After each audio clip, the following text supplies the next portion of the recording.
en Hechos de los Apóstoles, capítulo 2, 41 al 47. La palabra del Señor es espíritu y es vida. Las palabras del Señor son espirituales y están dirigidas especialmente a nuestro ser espiritual. Sin embargo, en nuestro ser ha prevalecido la carne. Por esa razón hay una resistencia tenaz en contra de la palabra que es espíritu. Por eso hoy vamos a consagrar nuestro ser, todo nuestro ser, en oración al Señor, dedicando cada uno de nuestros miembros para que se sometan a la predicación de la palabra de Dios y para que en nuestro espíritu se produzca ese anhelo ferviente de obedecer la palabra. Oramos al Señor, nuestro buen Dios y Padre que estás en los cielos. En tu generosidad te ha placido hablar a un pueblo que ha sido de oídos sordos, que ha sido terco. Pero Señor, tú has tenido misericordia y nos has enviado a la palabra encarnada, a Jesucristo el Señor, para que nos dé vida y vida en abundancia. Y esa vida ha abierto nuestros oídos espirituales, porque Él ha dicho, ¡Ephatá! Ábranse los oídos. Hoy nuestros oídos pueden recibir el mensaje de Dios en virtud de que Cristo el Señor nos libertó de la carne para llevarnos al Espíritu. Gracias, Señor, por tus palabras que nos edifican como iglesia. Gracias, Señor, porque tus palabras convencen a los incrédulos y a los indoctos y les llevan al conocimiento de la verdad. Gracias, Señor, porque hoy como iglesia podemos escuchar tu voz. A ti te damos honor y gloria y nos disponemos para recibir tu mensaje. Y esto es lo que el Espíritu dice a su iglesia en esta mañana. Hechos capítulo 2, versículos 41 al 47. Dice así, en el nombre del Padre, y del Hijo, y del Espíritu Santo. Así pues, los que recibieron su mensaje fueron bautizados, y aquel día se unieron a la iglesia unas 3,000 personas. Se mantenían firmes en la enseñanza de los apóstoles, en la comunión, en el partimiento del pan y en la oración. Todos estaban asombrados por los muchos prodigios y señales que realizaban los apóstoles. Todos los creyentes estaban juntos y tenían todo en común. Vendían sus propiedades y posesiones y compartían sus bienes entre sí según la necesidad de cada uno. No dejaban de reunirse en el templo ni un solo día, y de casa en casa partían el pan y compartían la comida con alegría y generosidad, alabando a Dios y disfrutando de la estimación general del pueblo. Cada día el Señor añadía al grupo los que iban siendo salvos. Palabra de Dios. Amén. Sentémonos pues y dispongámonos con toda atención, con todo respeto al Señor, a escuchar la predicación de la palabra. Domingo a domingo la iglesia debe presentar al Señor la palabra. El Señor nos da primeramente su palabra escrita, de tal forma que nosotros debemos leer públicamente las Escrituras.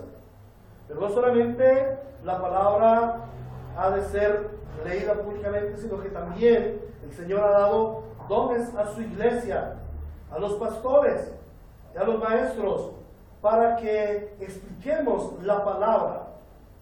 Y también es menester que la palabra que ha sido leída y la palabra que ha sido explicada sea puesta por obra, sea practicada. Eso es lo que hacemos en la predicación de la palabra. Leemos públicamente la palabra, explicamos la palabra y damos principios prácticos de la palabra para que rápidamente y por el poder del Espíritu Santo sea puesta por obra en la iglesia, en los hermanos, en los santos creyentes. Hermanos, la iglesia es la comunidad de los creyentes. La palabra comunidad está conformada por dos vocablos, común y unidad. Una comunidad es un grupo de personas que tienen intereses comunes que los unen.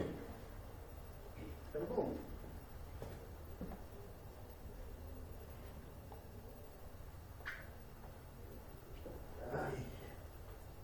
La grabación. Bueno, volvemos allí. Una comunidad es un grupo de personas que tienen intereses comunes que nos unen o que les unen. Y la iglesia es la comunidad en la que tenemos más intereses comunes que nos unen. Pero el interés común que más nos une es la persona del Señor Jesucristo. Aquella persona que dice que ama al Señor Jesucristo, pero no ama a la iglesia, que no tiene un interés común por el cuerpo de Cristo, en realidad no ama al Señor. Porque aquel que ama a Cristo queda ligado en el interés común de la iglesia. El modelo de comunidad de creyentes por excelencia que encontramos en la Biblia es aquella primera iglesia que se formó en el día de Pentecostés en la ciudad de Jerusalén. Aquella iglesia nos muestra la vida en común que tenían los creyentes de la época y de cómo ellos se ministraban los unos a los otros. Hermanos, esa iglesia no debiera haberse perdido con el tiempo, sino que por la acción del Espíritu Santo, esa iglesia debiese haber brillado y brillado más y más. Pero hoy podemos ver que no fue así. Entonces recordamos lo que dice por allá en el Evangelio según Mateo, capítulo 16, versículo 18, en donde el Señor dice: y las puertas del Hades no prevalecerán contra su iglesia. Podemos ver que a través de 20 siglos la iglesia ha sido atacada ferozmente por el reino de las tinieblas. Atacada ferozmente, tan ferozmente atacada que ha perdido esa preciosa brillantez de la iglesia primitiva, y hoy la iglesia que existe es muy diferente al modelo de la iglesia que se nos muestra en la Sagrada Escritura, especialmente en ese texto de Hechos 2, capítulo 2, versículos 41 al 47. Pero surge la Reforma. La iglesia de la Reforma es aquella iglesia que retorna al modelo bíblico. Es la iglesia que toma la forma que Dios nos ha revelado en sus Escrituras. Por consiguiente, si nosotros nos llamamos iglesia reformada, debemos por lo menos parecernos en algo a esa preciosa iglesia primitiva, que es el modelo para la iglesia de todos los tiempos en la tierra, y que es el tipo y sombra de la iglesia en la eternidad con Cristo. En el sermón de esta mañana contemplaremos el ejemplo bíblico de la vida en comunidad de la primera iglesia, y lo veremos tocando 3 tópicos. El primer tópico lo he subtitulado Una comunidad nueva. El segundo tópico lo he subtitulado Una comunidad diferente. Y el tercer tópico lo he subtitulado Una comunidad ejemplar. Repito: una comunidad nueva, una comunidad diferente, una comunidad ejemplar. Entremos pues al primer punto, al primer tópico que veremos esta mañana. Una comunidad nueva. El primer aspecto que nos enseña el pasaje es que de repente y por la acción del Espíritu Santo en su venida a la iglesia el día de Pentecostés, tras la poderosa predicación del Evangelio por parte del apóstol Pedro y de los otros 11, o de los otros 10, los otros 11, sí, surge una nueva comunidad. Esto es que se conforma un grupo de personas que ahora vienen a tener intereses comunes que los unen. Pero ¿cuáles son esos intereses comunes? Vamos a ver 3 intereses comunes que forman o que aglutinan a esta nueva comunidad. El primer interés común es la religión. Para algunas personas es molesto este término de religión, pero ya hemos visto en el pasado el significado de esta palabra.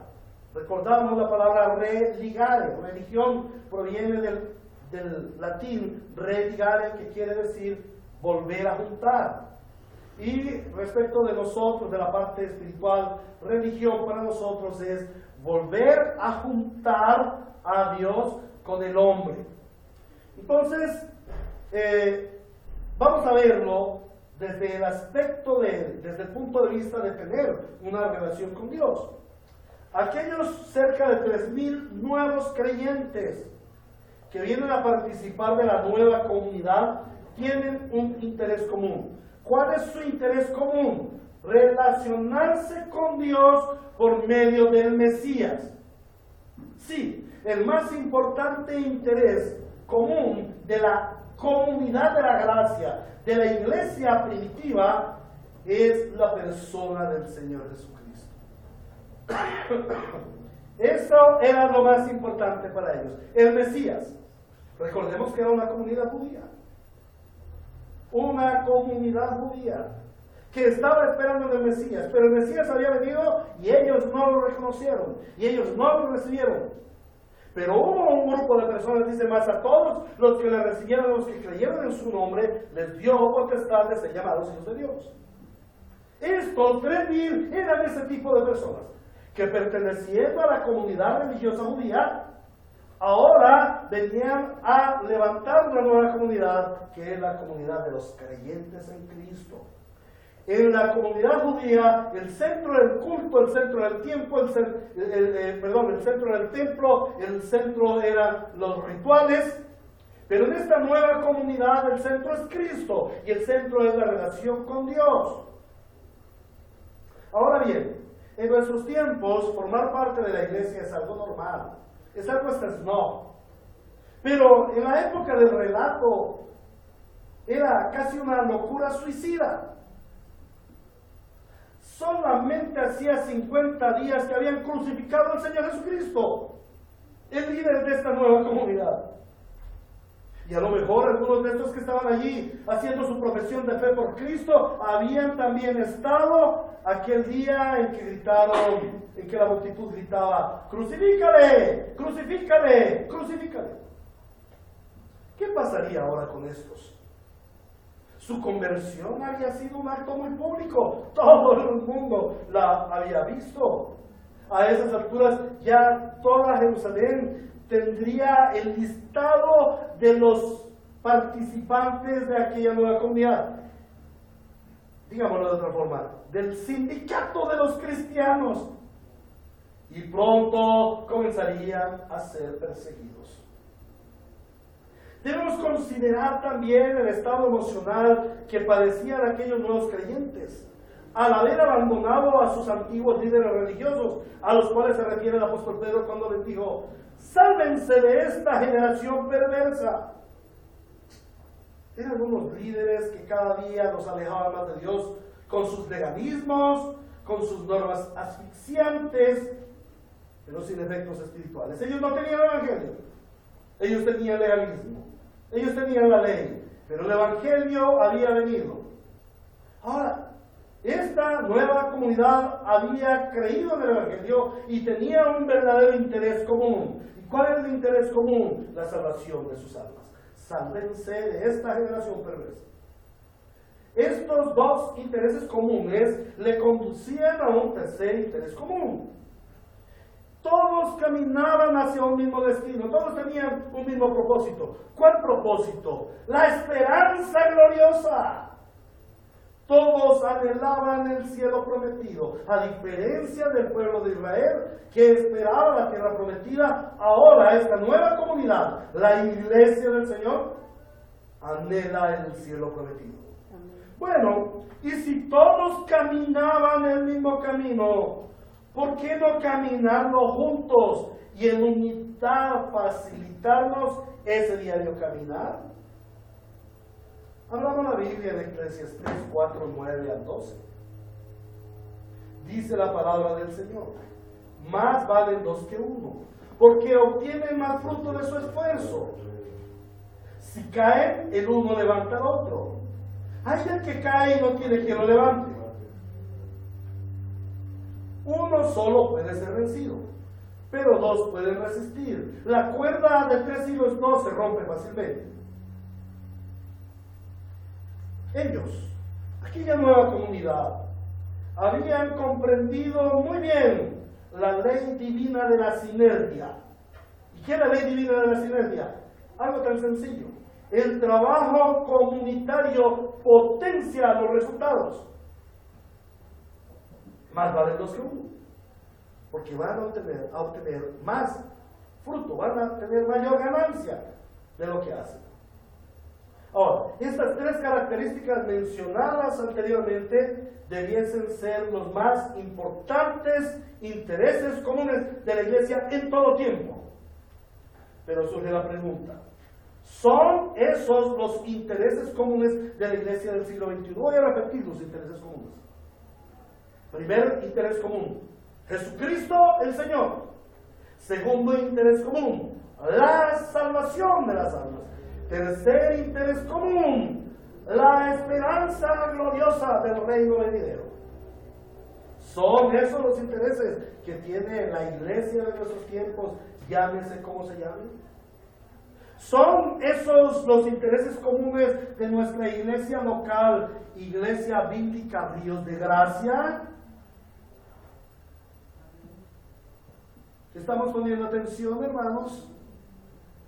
¿Son esos tus intereses que son comunes a los intereses de los otros hermanos de este salón, de esta iglesia?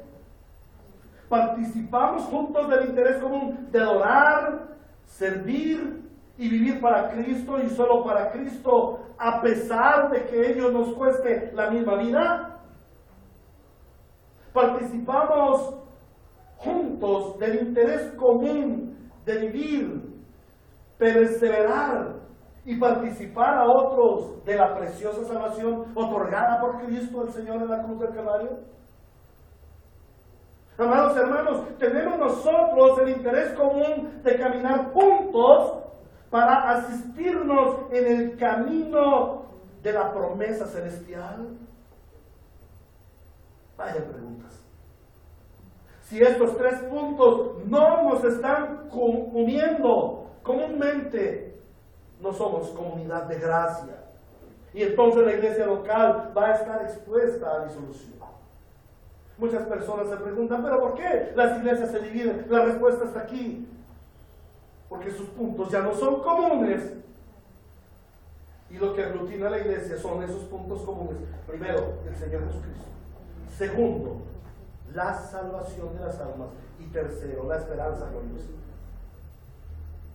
Esto nos lleva a analizar el segundo punto, o entrar en el segundo punto. Una comunidad diferente. El hecho de que este grupo de personas se unieran en estos intereses comunes hizo que se produjeran más y más puntos comunes y que la unión entre los creyentes se consolidara día tras día. A pesar de las persecuciones, a pesar de las dificultades, a pesar de las críticas, por aquellos intereses comunes, ellos pasaron a ser una comunidad diferente. ¿Y por qué era una comunidad diferente? Porque era una comunidad solidaria. Lo más importante de aquella comunidad nueva que les hacía diferentes a las otras comunidades es que ellos llevaban impreso en sí mismos el carácter del Señor Jesucristo. Su vida había sido radicalmente transformada por el Salvador. Y ahora ellos caminaban hacia su destino seguro. Ellos les hacía diferentes a las demás comunidades, tanto religiosas como sociales de la época. Las comunidades de los judíos, las comunidades de los romanos, las comunidades de los griegos.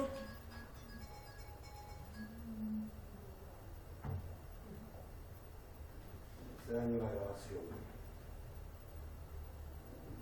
Discúlpenme los que están en...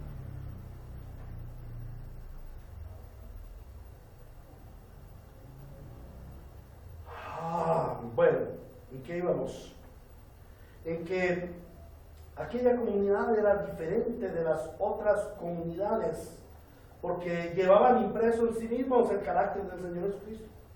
Su vida había sido radicalmente transformada por el Salvador y ahora ellos caminaban hacia su destino seguro.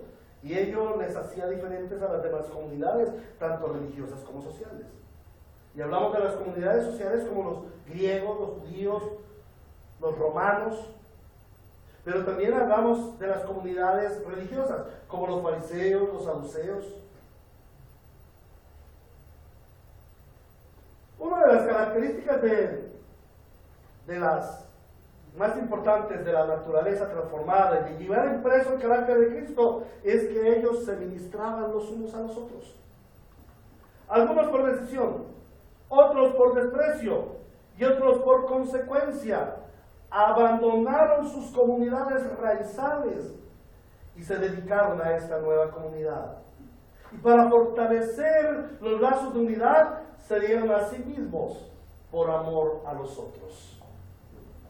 Veamos algunos aspectos de esa administración los unos a los otros. Versículo 42.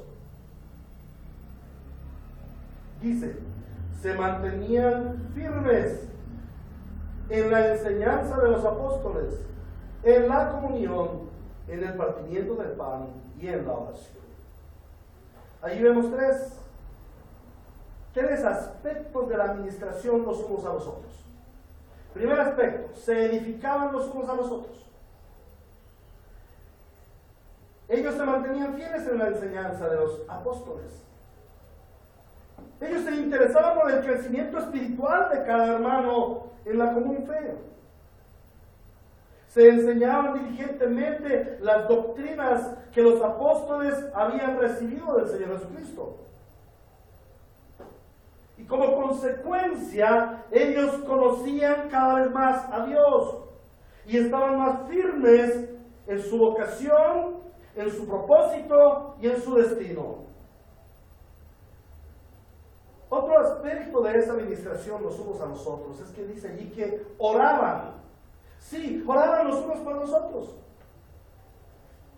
Por ello eran tan unidos. Oraban a Dios, sí, pero también oraban los unos por los otros. Su vínculo se fortalecía mediante las oraciones. Y es que, hermanos, ¿cómo habrá de levantar su mano? ¿O cómo se habrá de procurar el mal contra alguien por quien se ha orado? ¿O por alguien de quien se ha recibido una oración? Hermanos, muchos de los problemas de nuestra comunidad de gracia es que no oramos los unos por los otros. Entonces nos atrevemos a hacerle mal a nuestro prójimo, a nuestro propio hermano. ¡Qué vergüenza! ¿En dónde está la problemática, o cuál es el fundamento de la problemática de las relaciones entre los hermanos? Está en que no oramos los unos por los otros. Ahora, el siguiente aspecto es que participaban juntos de la cena del Señor.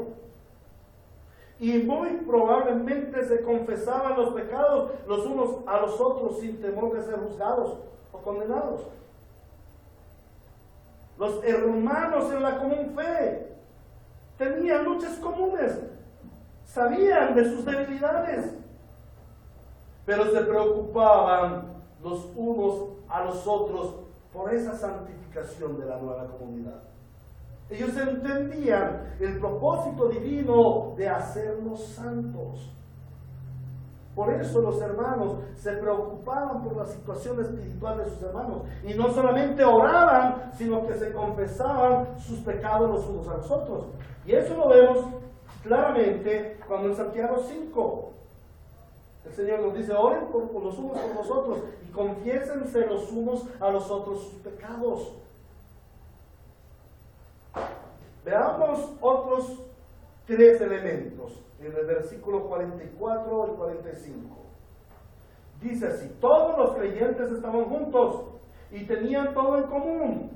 Vendían sus propiedades y posesiones y compartían sus bienes entre sí según la necesidad de cada uno. Bueno, vemos que allí todos se acompañaban los unos a los otros.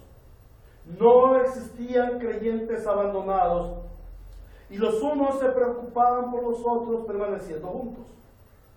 Ahora, a nosotros nos parecería que, bueno, ellos se la pasaban juntos en las actividades religiosas y culticas. No.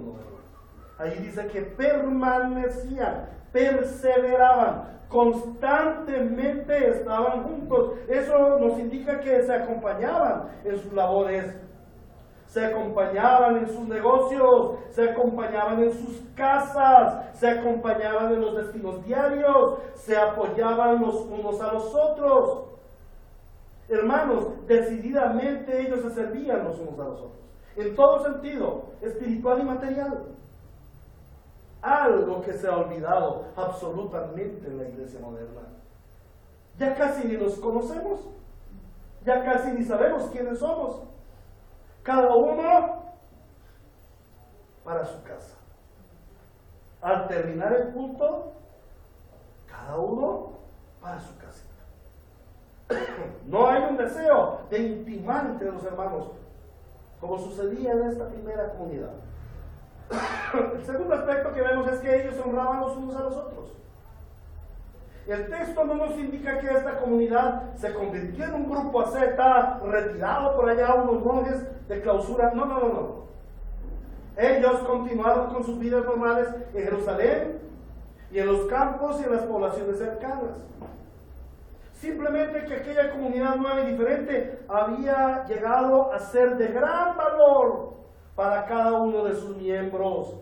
Y cada quien tenía en la más alta estima a sus hermanos, se estimaba más a los demás que a sí mismo, como lo dice Romanos capítulo 12.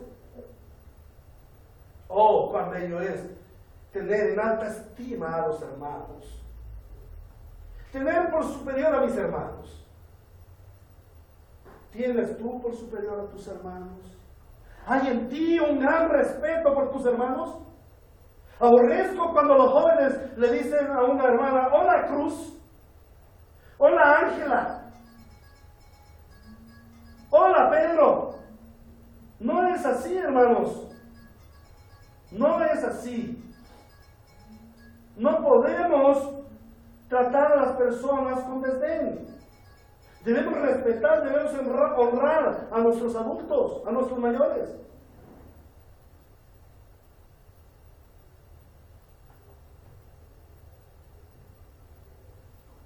Hermanos, ¿cuán alta estima tienes por tu hermano?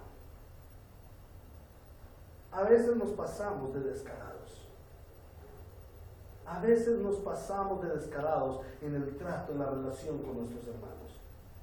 Aborrezco cuando un hijo se acerca a su padre y le dice: hola Juan, hola Gloria. No, de ninguna manera. Es menester que tengamos en alta estima a nuestro prójimo. Yo mismo no llamo y pudiera llamarle, tengo todo el derecho y ella me lo puede permitir. Puedo decirle a Cruz: hola Cruz, ¿cómo estás? No, pero para mí ella es de alta estima, es doña Cruz. Y la hermana Ángela: hola Ángela, no, para mí es la hermana Ángela, o Angelita, en el caso más confianzudo, pero con gran respeto, con gran honor. Hoy en día los pastores son dignos de honor y nadie les puede decir nada. Y se paran en el púlpito para ser reconocidos, honrados y aplaudidos por la grey. No, en nuestra iglesia es diferente. En nuestra iglesia, ustedes son tenidos por mí en un alto honor. Para mí, ustedes son mis jefes y yo soy su siervo. Pero ¿saben una cosa? Eso mismo debería suceder con ustedes. Tener en alta estima a los otros hermanos, como si ellos fueran sus jefes y ustedes simples siervos. Luego podemos ver que los hermanos se preocupaban los unos por los otros y compartían los unos con los otros. No dice que los apóstoles les ordenaron vender sus propiedades para repartirlas. Lo que dice es que voluntariamente cada uno, al ver la necesidad de los demás, se despojaba de sus riquezas personales para participar a quienes no las tenían. Ellos procuraron una comunidad igualitaria en donde todos fueran libres de la esclavitud, de la pobreza. Ellos comprendieron el principio divino de es mejor dar que recibir. Cuando estaba preparando el estudio, me fui al comentario de William Hendriksen y encontré un comentario muy lindo. Él decía que esta comunidad se parecía a la comunidad de Israel en el desierto, en donde todos eran iguales. Dios los sacó de Egipto y todas las riquezas eran comunes, nadie tenía más que otro. Todo el maná era común, nadie tenía más que otro. Todo el agua era común, nadie tenía más que otro. No se podía decir que en esa comunidad habían ricos y pobres, no, todos tenían todo en común. Oh, pero cuando llegaron a la tierra prometida, cuando les fue repartida la herencia, oh hermanos, empezaron a morderse los unos a los otros, a quitarse los unos a los otros, a raparse, a rapiñarse los unos contra los otros. Y aquella gran bendición del desierto, de tener una comunidad igualitaria, se perdió. Bueno, esto mismo se ha perdido en la iglesia de nuestros tiempos. Ya no hay una comunidad igualitaria, hay una comunidad de ricos y pobres. Ya en 1 Corintios podemos ver cómo existía esa sociedad en que unos eran señores de otros. Pero ese no es el modelo bíblico. El modelo bíblico es que Dios quiere que nosotros seamos una sociedad en la cual tenemos igualdades de riquezas. Nadie se siente más rico que otro. Una comunidad en donde los hermanos nos preocupamos los unos por los otros. Sigamos con 2 elementos más. Versículo 46. Dice, no dejaban de reunirse en el templo ni un solo día, y de casa en casa partían el pan y compartían la comida con alegría y generosidad. Se animaban los unos a los otros, perseveraban en sus reuniones. Por una parte, celebraban el culto al Señor, y todos los días se reunían para avanzar en la fe común. Se estimularon los unos a los otros en la fe, a la fe y a las buenas obras. Pero también participaban de ese gozo familiar, de las celebraciones sociales, de las comidas juntos. Vivían una vida de mutuo gozo y con alegría desbordante se ministraban los unos a los otros ese gozo inefable que da el Espíritu Santo, o que produce el Espíritu Santo como fruto en sus corazones. Qué hermosa es una comunidad en donde nos gozamos los unos con los otros. La pregunta es, ¿en esta comunidad nos estamos gozando los unos con los otros? Nos estamos acompañando en nuestras tribulaciones, pero nos gozamos con nuestros logros. Ahora, finalmente vemos que esa administración los unos a los otros les conducía a dar una adoración genuina a Dios. Era una adoración comunitaria. Todos querían reunirse en el culto de adoración porque allí participaban de esa comunión corporativa, esa comunión del cuerpo de Cristo. Allí se manifestaba ese amor mutuo. Y entonces Dios derramaba de su amor y se manifestaba poderosamente en su iglesia. Todos estos aspectos hicieron que la primera iglesia en Jerusalén fuera una comunidad diferente a las demás comunidades. En la iglesia se estaba viviendo el fervor por Cristo. Era Cristo mismo que los unió de tal manera. Ellos se abandonaron a sí mismos para entregarse en amor por sus hermanos, porque en ellos veían la imagen misma de su Redentor. No había otra motivación. Y la pregunta es, ¿qué nos motiva a nosotros a ser miembros de la iglesia, a participar del culto? La iglesia era diferente a las demás comunidades, porque estas comunidades por diferentes medios les gustaría practicar y vivir todas estas experiencias que estaba viviendo la iglesia primitiva, pero no podían. ¿Y por qué no podían? Sencillo, porque les faltaba Cristo. Asimismo, hoy día muchas iglesias y muchos creyentes quieren vivir esta experiencia, y cuando leen este pasaje añoran una iglesia así. Es más aún, he oído de muchos pastores decir, tenemos que volver a la iglesia primitiva para ver los milagros, para ver el don del Espíritu Santo, para ver las sanidades. No, hermanos, debemos ser como aquella iglesia primitiva. Ya no podemos volver al pasado. Debemos ser como aquella iglesia primitiva que le dio la preeminencia a Cristo, y los unos a los otros se ministraban mutuamente porque veían en su prójimo la imagen misma de Cristo. Hermanos, no se dan cuenta aquellos hermanos que a tantos añoran que para llegar a ser como esa iglesia primitiva. Lo primero que hay que hacer es poner a Cristo como prioridad, como centro y objetivo de la iglesia. La comunidad sin Cristo no pasa de ser una asociación común y corriente. Por eso me entristece que hoy a la iglesia no se le llame iglesia o aún comunidad, sino se le llama asociación, fundación y cosas así por el estilo. Ahora, entremos al tercer punto, una comunidad ejemplar. Hechos 2:43. Todos estaban asombrados por los muchos prodigios y señales que realizaban los apóstoles. Y 47. Y disfrutando de la estimación general del pueblo, cada día el Señor añadía al grupo los que iban siendo salvados. Estas características de la iglesia modelo de la Biblia hicieron que las gentes de la época se asombraran. ¡Wow! Era algo bien lindo ver una comunidad así. Aquellos apóstoles delegados por el Señor Jesucristo fueron confirmados en su apostolado mediante las obras milagrosas, las sanidades, los prodigios. ¿Por qué? Porque había una comunidad que mostraba esa cristiandad y les convocaba a ser miembros, convocaba a los incrédulos a ser miembros de esa comunidad.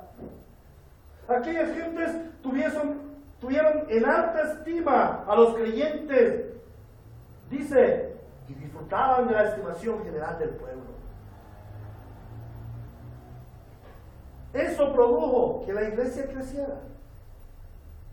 Dios usó una comunidad ejemplar para que día a día se añadiera a la iglesia más miembros. A veces nos preguntamos, ¿por qué las gentes no han entrado en la comunidad de gracia? ¿Por qué las gentes no quieren venir a nuestra iglesia? Estamos en un barrio bien necesitado espiritualmente. Estamos viviendo una época de gran necesidad y anhelo espiritual. ¿Por qué las gentes no vienen a nuestra iglesia? ¿Por qué las gentes no asisten masivamente a escuchar el mensaje de la palabra de Dios? Amados hermanos, tengo que ser escueto y quizás exagerado en la respuesta. Y no me refiero solamente a esta iglesia en particular. Me refiero a la iglesia universal de este tiempo. Hermanos, tristemente, la iglesia de nuestros tiempos no es una comunidad ejemplar a la sociedad mundana. La iglesia de nuestros tiempos no es una comunidad de gracia, sino de desgracia. Y no estoy acusando a la iglesia porque es la novia de Cristo. No estoy menospreciando a la iglesia porque la esposa es la esposa de nuestro Redentor. Hermanos, estoy llamando la atención de los creyentes. Estamos haciendo de la comunidad de gracia que Cristo nos legó una comunidad de desgracia. ¿Y por qué? Hermanos, porque en la sociedad mundanal no haya esas virtudes que yo les acabé de decir en el anterior punto, o que mejor la palabra nos dio en el anterior punto. La iglesia de nuestros tiempos no es como esa iglesia primitiva. En la iglesia de nuestros tiempos los hermanos se mienten los unos a los otros. Los pastores mienten a la grey y la grey le miente al pastor. Los padres le mienten a sus hijos y los hijos le mienten a sus padres. Los hermanos se mienten los unos a los otros. Hermanos, los hermanos se roban los unos a los otros, se aprovechan los unos de los otros y se engañan los unos a los otros. Parece una rapiña. Me causa curiosidad de cómo en las iglesias no pueden ver que una persona adinerada llegó, porque ya todos le caen como sarnícalos, como cuervos, a comerse sus carnes desde el pastor. anhelan sus riquezas, anhelan su dinero. Y estoy seguro de que en esta iglesia no hay excepción. Hermanos, qué vergüenza cuando un hermano se acerca a otro y le dice: hermano, présteme tanto que es que necesito. Y el hermano, con tanta confianza, al ver a su hermanito, saca la platita y se la presta. Plata perdida, echada en el olvido, porque nunca la pagan. Hermanos, nos estamos robando los unos a los otros. ¿Qué es eso? Me da tristeza. Y no es mentira, hermano, no estoy hablando de falsedades. He recibido quejas, no ahora, de todos los tiempos, de cómo aún en las iglesias en que se está comenzando, los hermanos buscan el del billete para sacarle el billete. ¡Qué vergüenza! Hermanos queridos, quisiera prohibirlo yo mismo, pero estoy limitado, no puedo prohibirles. Pero sí quiero aconsejarles: hermano, no pidas prestado a nadie. Y segundo, hermano, no le prestes a nadie. ¿Por qué? Si tú necesitas, acude al dador de toda buena dádiva y de todo don perfecto. El Padre de las luces, nuestro Padre de las luces, en quien no hay sombra de variación. Maldito el hombre que confía en el hombre. Pueda que tú vayas y pidas prestado y tu hermano tenga y no te quiera dar, entonces vas a menospreciarle. O pueda que tú le pidas prestado y después no tienes con qué pagarle, entonces él te va a menospreciar a ti. Y van a haber contiendas en la iglesia. Y aquella brillantez que debiera tener la iglesia se opaca por culpa del sucio dinero. Os exhorto, hermanos, cuidado con pedir préstamos. No pequéis. Confiad en vuestro proveedor y acudid solamente a él. No hay otro. Maldito el hombre que confíe en el hombre. Pero bendito el hombre que confíe en Dios.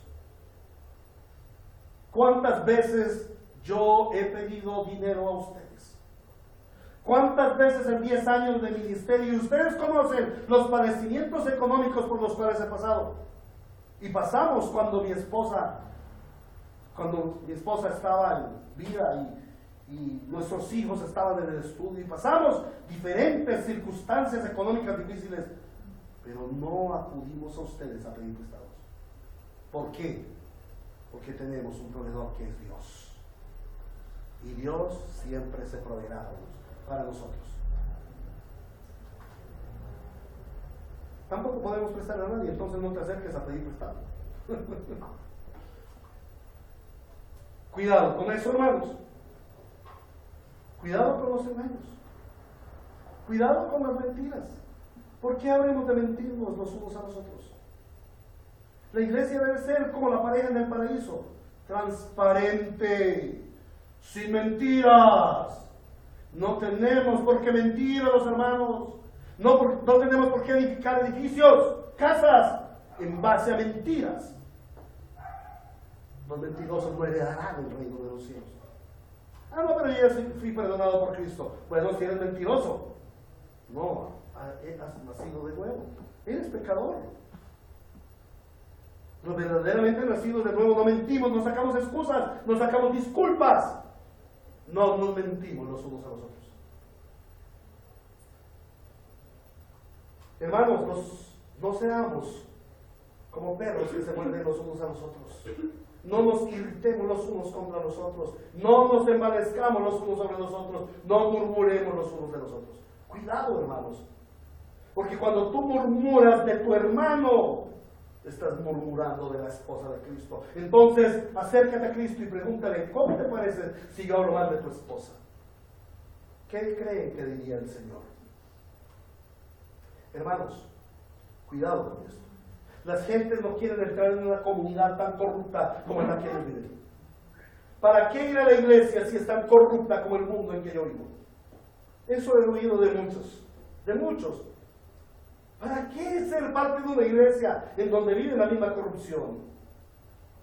¿Para qué ir a una iglesia que es una comunidad política en donde cada quien busca sus cacicazgos, sus lugares, en donde cada quien vive para sí mismo y para su lucro personal, en donde no hay interés de los unos por los otros, en donde hay tanta manipulación con el falso liderazgo, en donde la santidad es escasa y con vergüenza debemos reconocer que somos sal revenida y luz muy tenue en medio de una sociedad que clama por pura sal y luz brillante? Vaya ministerio que nos ha delegado Dios. Hermanos, no estamos aquí para ser una linda comunidad de personas que nos comprendemos muy bien y entre todos nos alisamos las noñas hipócritamente. Eso es lo que la gente piensa que es el amor entre los hermanos. No, ¿cómo se comprenden? ¿Cómo son de lindos? ¿Cómo se abrazan? ¿Cómo se besan? Pero palmadita en el hombro y patadita en la espalda.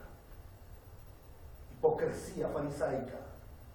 No, hermanos, nosotros no estamos aquí para esa hipocresía.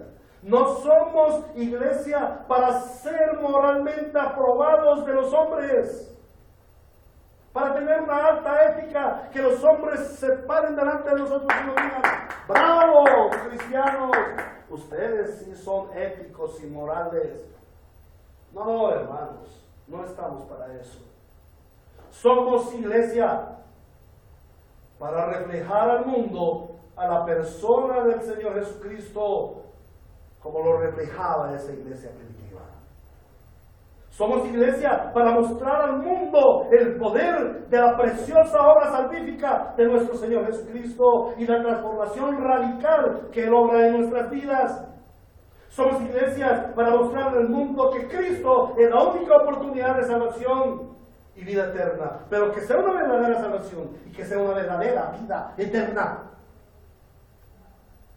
Pero surge la pregunta: ¿y cómo verán ellos eso en nosotros si no somos portadores de las virtudes de aquella iglesia modelo? Si no lo ven, no van a querer ser como Cristo el Señor. Vamos a llegar a algunas conclusiones del sermón de esta mañana. Hermanos, este sermón debe conducirnos a una seria reflexión.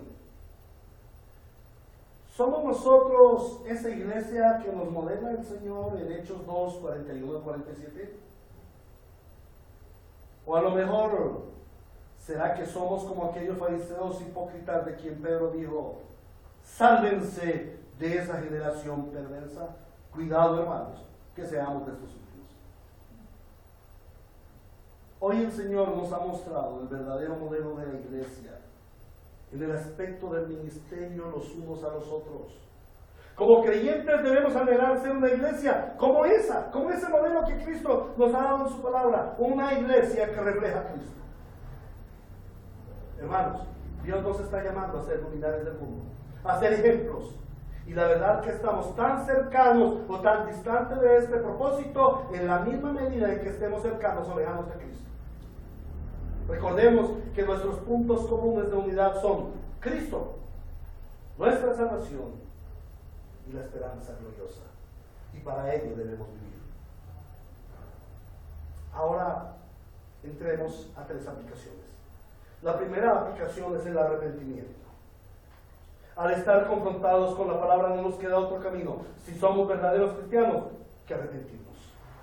Dios el Señor nos ordena esta mañana: arrepiéntanse, arrepiéntase, iglesia.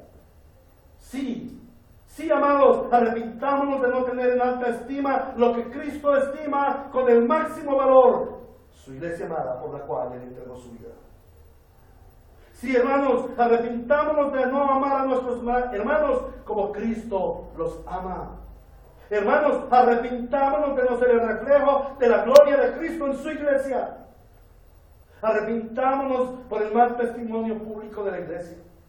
Arrepintámonos de no caminar juntos el camino que es Cristo mismo. Arrepintámonos de mordernos y despreciarnos los unos contra los otros. Hermano amado, hoy Dios te llama a ser una nueva iglesia. Hoy el Señor está haciendo cosa nueva en su pueblo. Pronto saldrá a la luz. ¿Quién la conocerá? En segundo lugar, la segunda aplicación es que comencemos una vida de comunidad semejante al modelo dejado por nuestro Señor. Amados hermanos, ahora sí comencemos a caminar juntos hacia nuestro destino eterno. Practiquemos el ministerio los unos a los otros como lo hicieron nuestros hermanos de la iglesia primitiva. Animémonos los unos a los otros, exhortémonos los unos a los otros en amor, enseñémonos los unos a los otros, acompañémonos, andemos juntos, estimemos al hermano con alta estima. Sobre todo, hermanos, oremos los unos por los otros. Pero también asistámonos en nuestras necesidades los unos a los otros. Ayudémonos. Y me pareció precioso ver esta mañana a la hermana Nubia haciendo la lista para la próxima canasta de amor, hermanos. Mostremos el amor de Cristo supliendo las necesidades. Tengamos todo en común. ¿A quién le hace falta una capa que yo se la dé? ¿Quién necesita un par de zapatos que yo me quito los míos?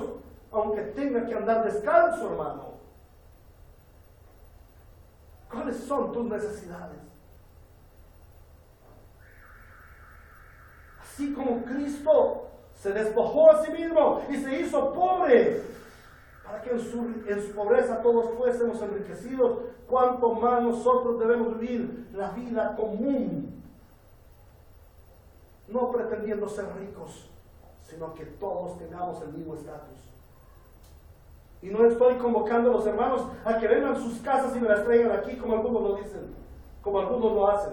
Ve y vende tu casa y tráela a los pies de los apóstoles. No, hermanos. Estoy hablando que llevamos una vida en donde nuestro corazón se interesa por los hermanos necesitados. Ya verás qué va a hacer el Señor respecto a ello. Lo importante es que tú seas guiado por el Espíritu. Hermanos amados, caminemos juntos este camino estrecho y difícil. El camino es angosto, es difícil. Por eso nos necesitamos los unos a los otros. Que el que va caminando y ve a su hermano caído, levántelo. Que el que va caminando y ve a su hermano con dificultades, cárguelo, empújelo, llévelo. Pero no al precipicio. Amados hermanos, hoy el Señor nos llama a ser una comunidad diferente a las demás comunidades del mundo, que aquellos que están afuera anhelen ser de adentro, porque ven en nosotros el amor de Cristo. Y la tercera aplicación, hermanos, es que comencemos a reflejar al mundo perdido, a esta sociedad necesitada de salvación y vida eterna, la imagen misma de nuestro Salvador, el Señor Jesucristo, de la cual somos portadores. No podemos atrevernos a llamarnos cristianos si no reflejamos al mundo la imagen de Cristo. Que no te llames cristiano si tú no estás reflejando la imagen de Cristo. Si te lanzas al pecado, no oses llamarte cristiano. Llámate cristiano porque estás reflejando la misma imagen de Cristo. Hermano amado, hoy Dios te llama a ser una iglesia ejemplar a otras iglesias y al mundo. Amados hermanos, que la iglesia bíblica Ríos de Gracia sea semejante al modelo de iglesia que nos muestra la Biblia. A Dios sea toda la gloria en su iglesia por siempre. Amén. Oremos. Precioso Dios, Padre nuestro, tú estás en los cielos y estás mirando estos momentos.